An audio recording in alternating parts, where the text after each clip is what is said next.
Madame Patricia Demas. Merci, Monsieur le Président. Monsieur le ministre, depuis des années, les commerçants, les artisans et les restaurateurs tirent la sonnette d'alarme. Les commissions prélevées sur les titres restaurants les étouffent. Ces prélèvements abusifs, qui grignotent des marges déjà étroites, mettent en péril des milliers d'emplois et la survie même de nos commerces de proximité. Comment accepter, Monsieur le ministre, que des émetteurs de titres restaurants fragilisent les revenus de ceux qui, chaque jour, font vivre nos centres-villes et nos villages? Comment tolérer que l'absence de régulation de ces commissions oppresse ces petites structures au profit de quelques acteurs qu'on pourrait qualifier de dominants?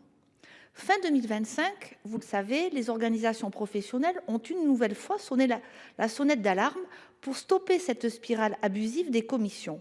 En vain. Les demi-mesures prises n'ont pas suffi et le constat d'échec demeure.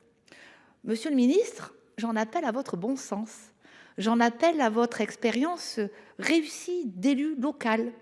Alors, la question que j'ai envie de vous poser, c'est de savoir quelles mesures vous allez mettre en place de manière concrète, de manière rapide, pour encadrer ces commissions, pour protéger au final nos petits commerces et le pouvoir des Français.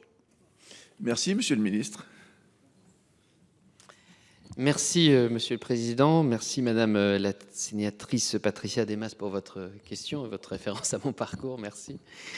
Le titre restaurant est un dispositif ancien, apprécié des Français, mais qui doit continuer à évoluer pour s'adapter aux usages d'aujourd'hui.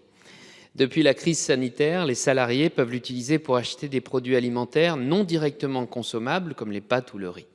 Cette souplesse répond à un besoin réel des salariés et beaucoup souhaitent aujourd'hui qu'elle soit maintenue d'ailleurs au-delà de 2026. Cela devra alors passer cette année par une évolution de la loi.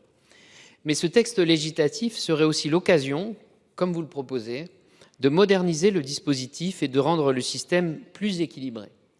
Premier objectif, moderniser le titre en le dématérialisant totalement. C'est une économie pour les commerçants puisque cela représente du temps de traitement et des pertes de tickets en moins. Cela permettra également aux salariés de payer à l'euro près. Deuxième objectif, auquel vous êtes très attentive, le rendre plus équitable. Aujourd'hui, certaines pratiques, comme les remises de fin d'année accordées par les émetteurs à des grands groupes, créent un grand déséquilibre. Elles permettent à certains acteurs de bénéficier de coûts réduits, mais se répercutent indirectement sur les commerçants. Mettre fin à ces pratiques permettrait de rétablir une concurrence plus saine entre émetteurs, en favorisant l'émergence de nouveaux acteurs et de faire baisser les commissions supportées, comme vous le soulignez, par les commerçants.